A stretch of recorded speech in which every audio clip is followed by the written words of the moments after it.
Akshraj news, अचूक वेध, अचूक बातमी।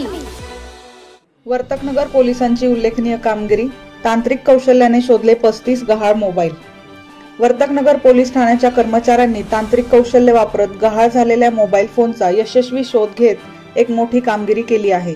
नागरिकांचे एकूण 35 मोबाईल फोन, ज्यांची किंमत सुमारे 10,50,000 रुपये इतकी आहे, हे मोबाईल पोलिसांनी शोधून काढत संबंधित नागरिकांच्या हस्ते परत करण्यात आले। या कार्यात पोलिसांनी तांत्रिक साधने आणि गुन्हे अन्वेषणातील कौशल्याचा योग्य वापर करून विविध ठिकाणी हरवलेले मोबाईल शोधून काढले। हरवलेले मोबाईल मिळवणे हे अनेक नागरिकांसाठी अवघड आणि त्रासदायक ठरत असते, परंतु वर्तकनगर पोलिसांनी दाखवलेल्या तत्परतेमुळे नागरिकांमध्ये समाधान आणि कृतज्ञतेची भावना दिसून आली। अक्षराज मीडियासाठी भानुदास गायकवाड, वर्तकनगर, ठाणे।